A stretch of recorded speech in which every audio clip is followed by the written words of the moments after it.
Éric Leblanc, pasteur de l'église de Cowansville, qui va venir apporter la parole ce matin.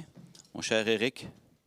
Et ça va être un message qui va être dans la série qu'on entend de ce temps-ci. C'est sur la prière.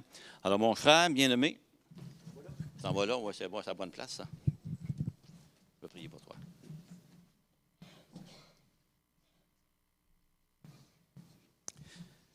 Alors, Seigneur Dieu, nous te prions pour notre frère. Nous te prions que tu l'utilises pleinement, Seigneur, au travers de ce message pour s'adresser à ton Église, mon Dieu. Qu'il puisse être un instrument entre tes mains, un instrument précieux pour que ce soit ta parole que l'on puisse entendre. Cette parole si merveilleuse, Seigneur, et qui vient transformer nos vies et nous amener davantage à regarder à toi et à dépendre de toi au travers de celle-ci. Alors, Seigneur, bénis-le, fortifie-le et que, Seigneur, que toi, tu sois glorifié au travers de ce message. Merci, Seigneur. Amen. Amen. Merci, Normand.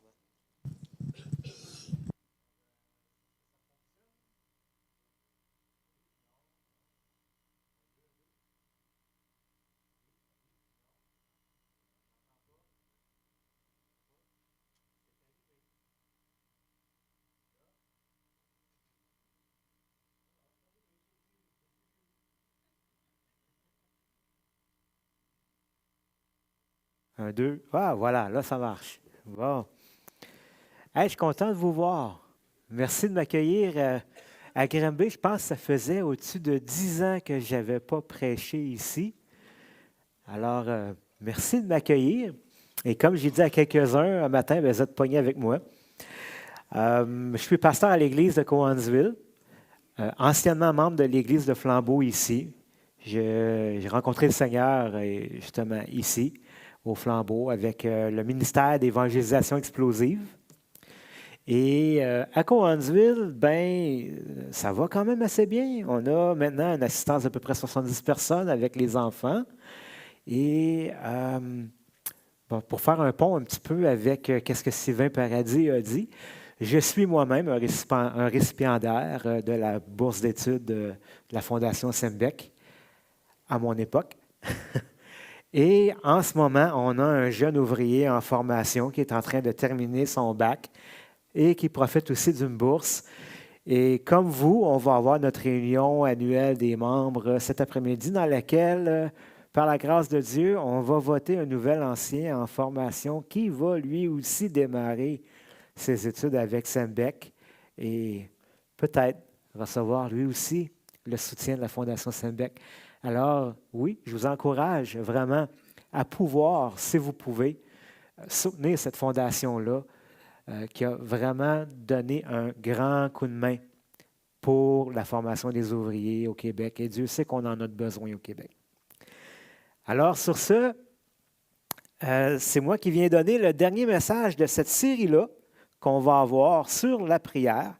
Donc, vous avez déjà entendu 3 autres messages de 3 autres églises, dont ici Saint-Liboire et Saint-Césaire. Le message que je vais vous apporter ce matin s'intitule « La prière de repentance authentique ». Alors, la prière de repentance authentique, dans son livre « I Surrender », « Je m'abandonne » de Patrick Morley, il a écrit que le problème d'intégrité de l'Église réside dans l'idée fausse selon laquelle on peut ajouter Christ à nos vies sans pour autant se débarrasser du péché. Il s'agirait dans le fond d'un changement de croyance, mais sans changement ni d'attitude, ni de comportement, ni de cœur. Il ajoute, c'est un réveil sans réforme et sans repentance. Et c'est une citation qui a été reprise aussi par Charles Swindoll dans son étude biblique Jean le Baptiste. Ce matin, j'aimerais vous présenter le psaume 32, dans lequel David va nous parler de son expérience de repentance authentique à travers la prière. Est-ce qu'on est prêt à plonger dans ce psaume ensemble? Amen. Alors, on va commencer, on va y aller, on va le décortiquer étape par étape. Commençons par le commencement, psaume 32, versets 1 et 2. David, poème. Heureux celui dont la transgression est enlevée, dont le péché est pardonné. Heureux l'homme à qui l'Éternel ne tient plus compte de sa faute et dans l'esprit duquel il n'y a point de fraude. Les 2 premiers versets ici que David mentionne dans son psaume, en fait, c'est une proclamation.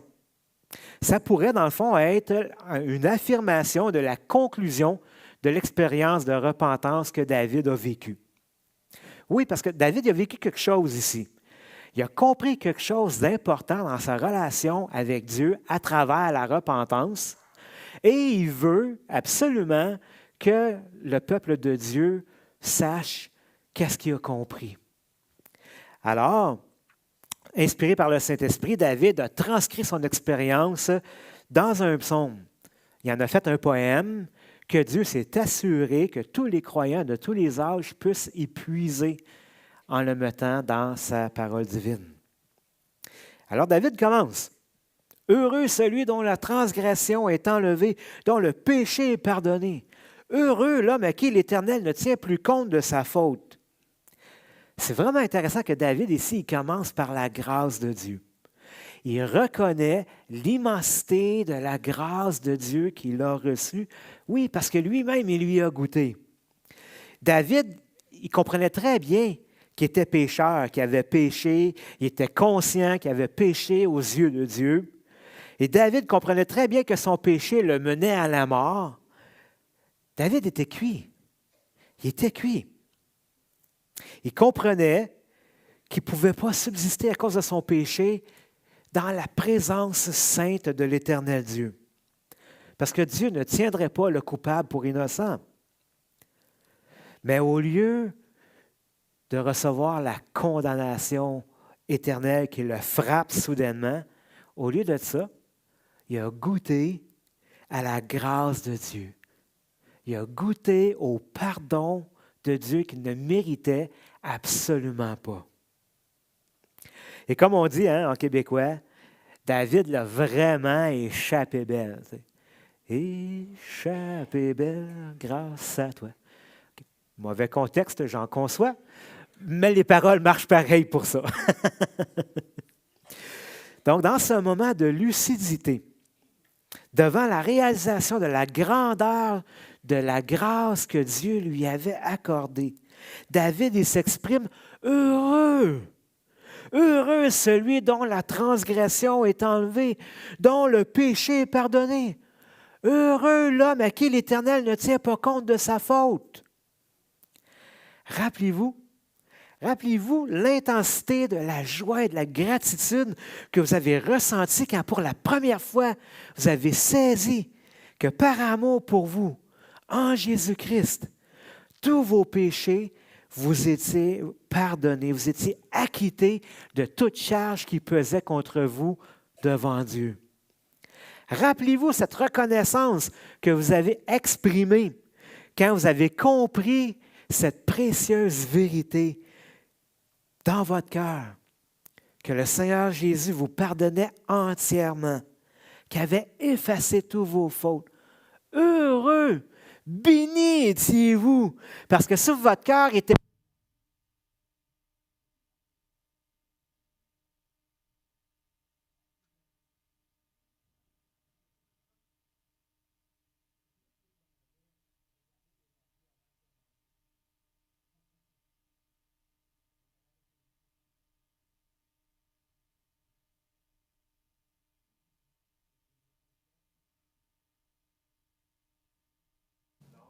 Oui, OK, parfait.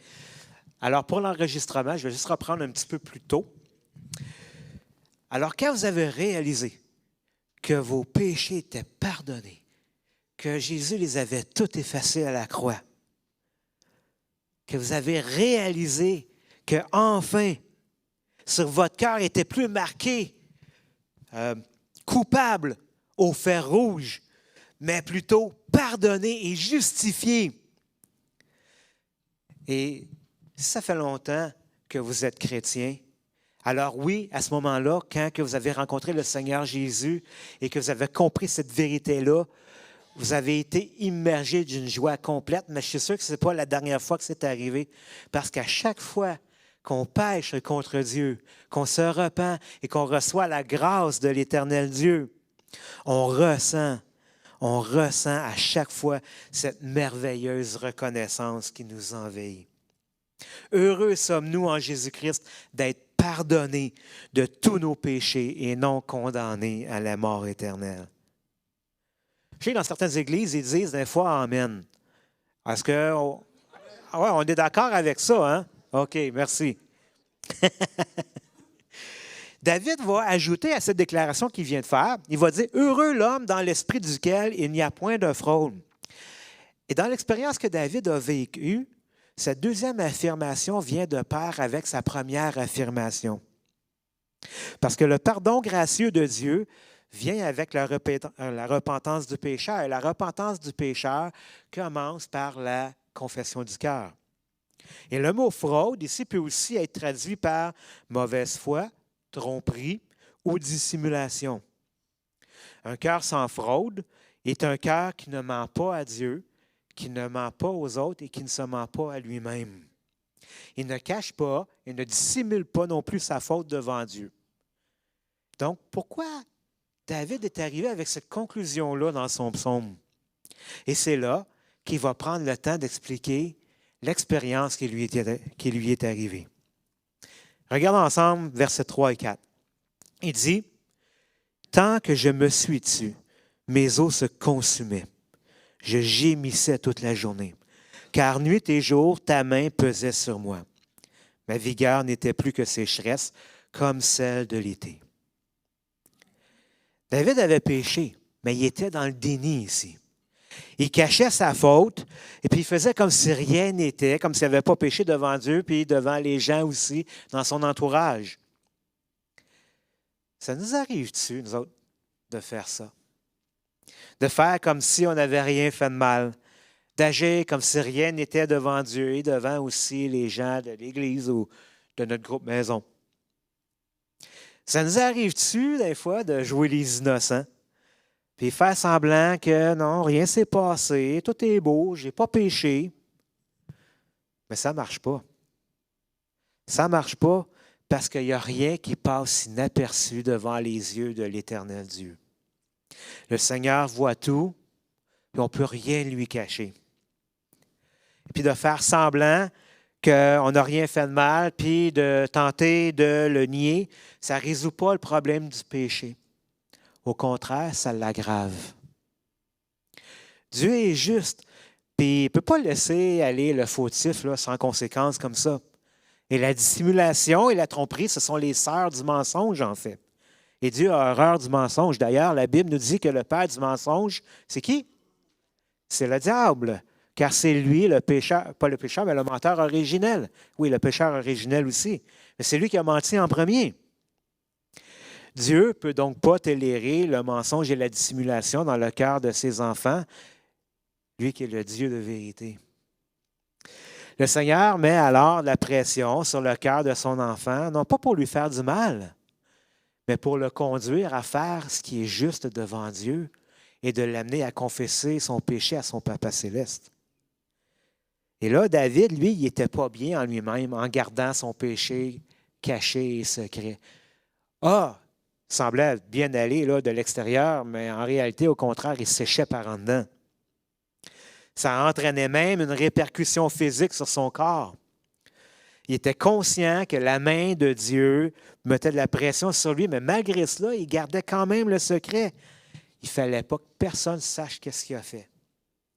Hey, t'imagines-tu ce qui arriverait si les gens savaient ou s'ils apprenaient ce que j'ai fait? Ce serait la honte. Je ne peux pas admettre ça, puis encore moins le dire. Mais la main de Dieu s'appesantit sur moi et le poids de mon péché devient de plus en plus lourd à porter sur ma conscience.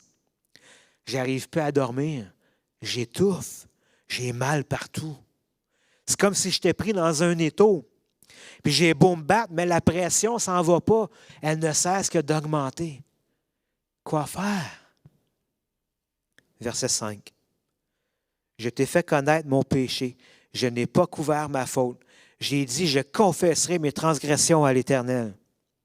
Et toi, tu as enlevé la faute de mon péché.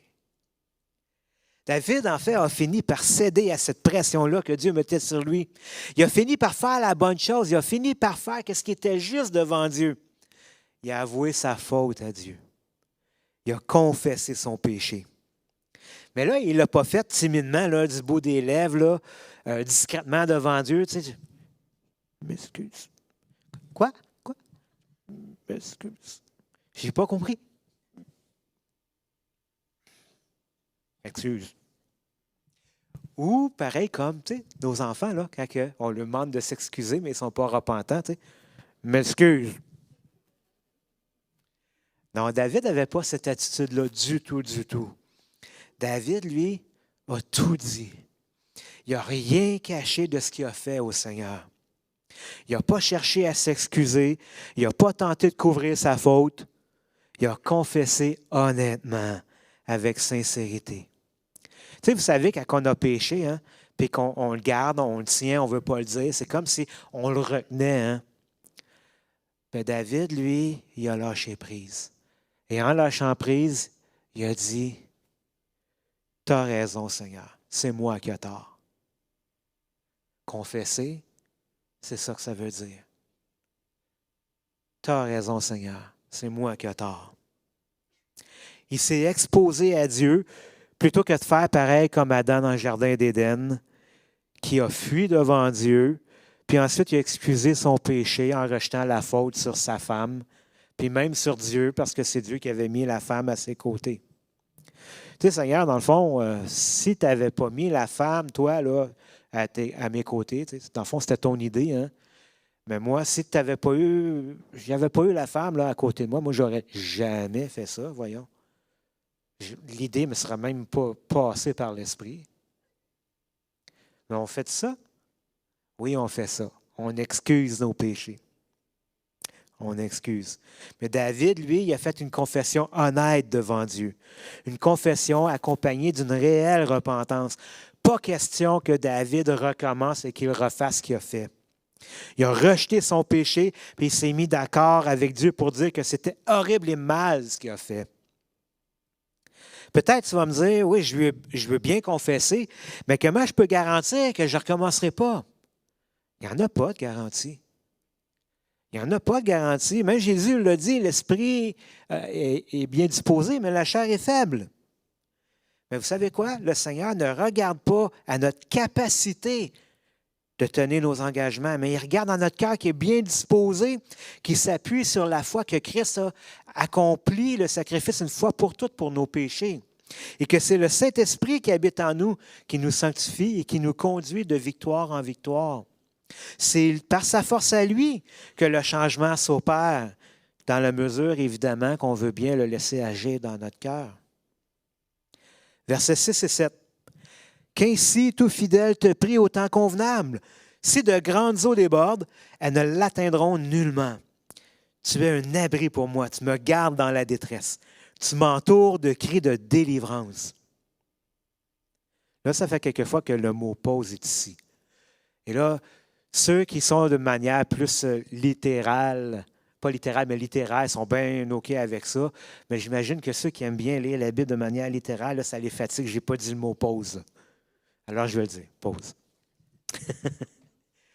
La recommandation ici que David y fait à nous qui sommes les fidèles au Seigneur, à nous qui se confions dans la grâce qu'on a reçue, le salut qu'on a reçu, manifesté en Jésus, son Fils unique, c'est qu'on puisse nous aussi prier le Seigneur de la même manière que David au temps convenable. Que nous aussi, on puisse épancher nos cœurs honnêtement devant Dieu et confesser nos fautes sans excuse, sans dissimulation, mais avec repentance et sincérité. Et David, il ne parle pas ici là, de chercher des bébites puis de confesser juste pour le trip de confesser. Là. Non, il dit de le faire quand c'est le bon moment de le faire. Tu sais, quand le Seigneur te pointe un péché dans ta vie, c'est là le bon moment de confesser puis de demander pardon. Pourquoi? Parce qu'à ce moment-là, le Seigneur te rencontre, il déverse sur toi sa grâce, il te restaure, ton cœur respire à nouveau, comme une brise de printemps, et tu retrouves ta joie. Notre relation intime avec le Seigneur est restaurée, et là, on retrouve cette merveilleuse bienveillance de Dieu qui coule en nous comme un fleuve d'eau vive. Notre cœur est alors libéré du poids de la culpabilité et le péché est loin derrière. On ne s'en souvient plus. Et c'est là qu'on goûte à cette même conclusion que David. Heureux celui dont la transgression est enlevée, dont le péché est pardonné. Heureux l'homme à qui l'Éternel ne tient plus compte de sa faute et dans l'esprit duquel il n'y a point de fraude. Et David veut que tous les enfants de Dieu agissent ainsi, parce qu'il sait, il a compris que c'est la juste chose à faire, que c'est ce qui plaît au Seigneur, qui résiste aux orgueilleux, mais qui fait grâce aux humbles. Et dans les 2 prochains versets, c'est Dieu qui parle. Versets 8 et 9. Je t'instruirai, je te montrerai la voie que tu dois suivre. Je te conseillerai, j'aurai le regard sur toi. Ne soyez pas comme un cheval ou un mulet sans intelligence. On les bride avec un frein et un mors, dont on les pare afin qu'ils ne s'approchent pas de toi. Vous savez, dans cette relation honnête et authentique entre nous et le Seigneur, quand il n'y a rien qui est caché, mais que tout est dit, il y a quelque chose de spécial qui se passe. Dieu nous parle. Le Seigneur nous parle. Il nous conseille. Il nous instruit. Et voici l'instruction et le conseil que le Seigneur nous donne à nous, ses enfants, concernant un cœur honnête, la confession et la repentance. Et là, je le paraphrase. Il dit, ne soyez pas stupides comme des chevaux ou des mulets. Ils ont besoin qu'on les bride avec un frein et un mors pour les faire obéir et les conduire là où on veut les diriger. Ne soyez pas comme eux.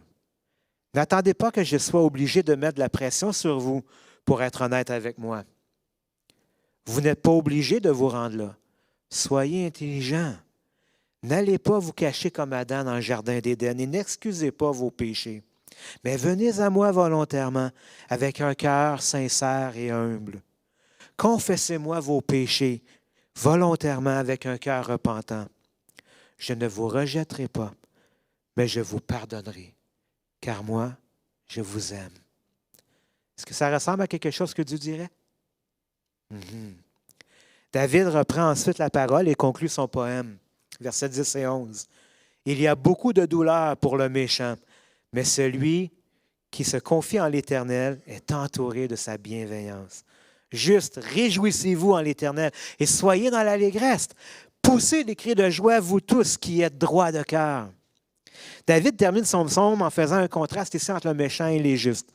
Et dans le contexte ici, le méchant, c'est celui qui résiste à Dieu.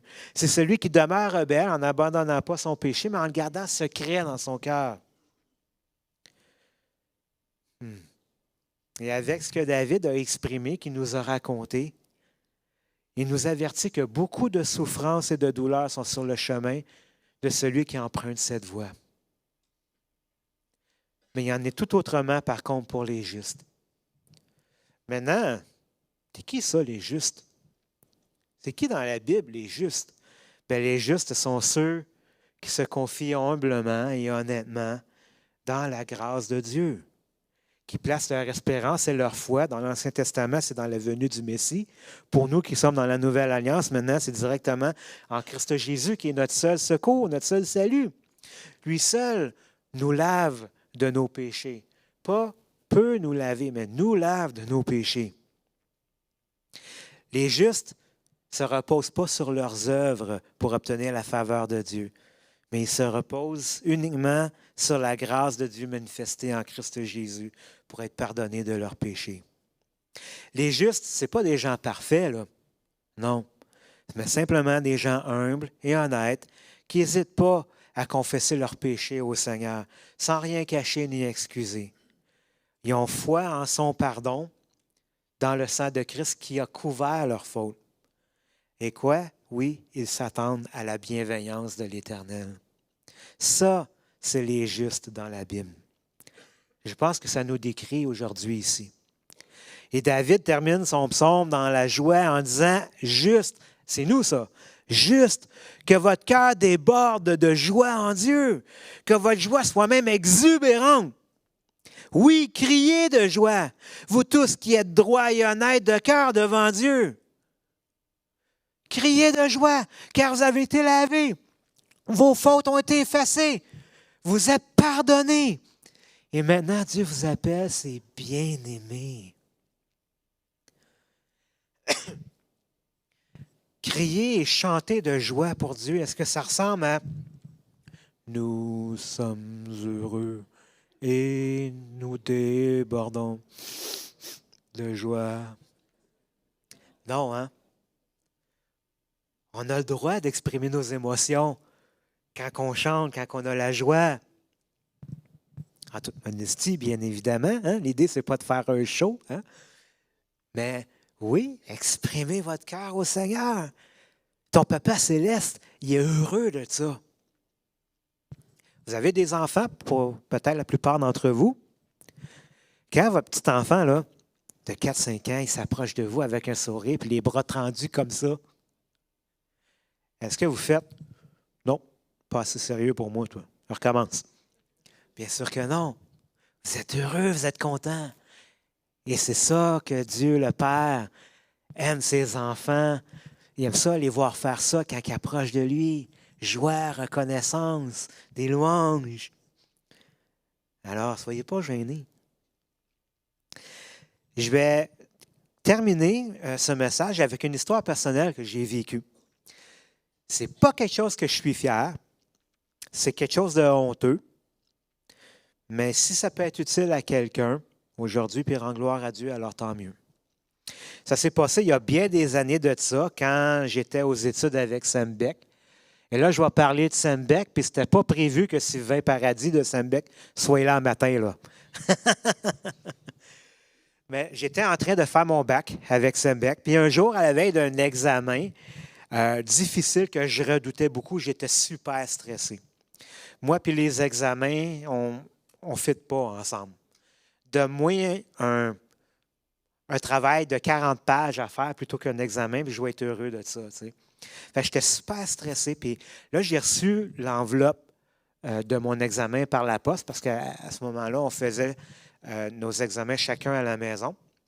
Et en me rendant à mon bureau à la maison, j'ai passé devant la fenêtre et la lumière du soleil passait à travers la fenêtre. Et j'ai remarqué que la lumière passait à travers de l'enveloppe et que je pouvais lire les questions. Je me suis arrêté. J'ai lu les questions d'examen, alors je pouvais savoir de quoi ça traitait. Je pouvais étudier les bonnes matières pour m'assurer de passer mon examen. Évidemment, j'ai eu une bonne note, mais mon cœur n'était pas satisfait de cette note-là parce que j'avais triché. Mais je n'ai rien dit, j'ai gardé le secret. Excusez l'expression, mais les mois qui ont suivi ont été un vrai calvaire pour moi. Parce qu'en apparence, oui, tout allait bien, hein? Mais en dedans de moi, là, je sentais la pression du Seigneur qui pesait sur moi. Je sentais la culpabilité qui était là. Puis curieusement, je pouvais louer le Seigneur, chanter de tout mon cœur, sans problème. Mais aussitôt que j'intercédais, je sentais le Saint-Esprit me bloquer l'accès et me dire non. Et me remémorer ce que j'avais fait. Et j'avais beau demander pardon au Seigneur, mais ça ne changeait rien. J'ai tout fait par en dedans. Puis je ne pouvais pas le dire à personne. Puis je ne pouvais surtout pas le confesser à Sam Beck. Parce que si je faisais ça, bien là, je risquais de tout perdre. Hein? J'étais pour être expulsé. Puis l'appel clair que Dieu avait sur ma vie pour être pasteur, être dans le ministère pastoral, bien là, ça ne se réaliserait jamais. J'étais pour tout perdre. Et l'ennemi m'a tenu captif avec ce mensonge-là pendant quelques mois. J'ai gardé le silence. Mais en dedans, je mourais vraiment à petit feu.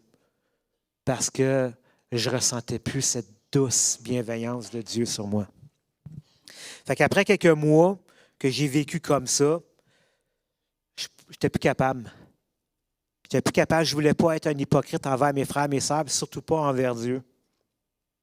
Fait que j'ai prié le Seigneur. Et je lui ai dit, je vais avouer mon péché, Seigneur. Puis je vais accepter ton jugement sur moi parce que je crois que tu es juste. Je m'en remets à toi. Fait que j'ai écrit un courriel au directeur de Sam Beck, qui était François Picard à cette époque.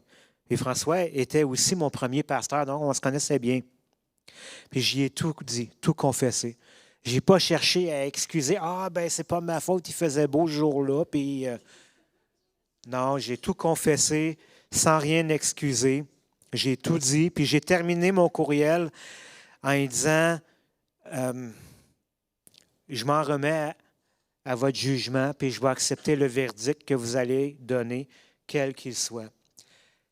Et le temps que j'écrivais ça, j'en chéquais, là. Mais au moment aussi que j'ai cliqué sur le bouton « Envoyer »,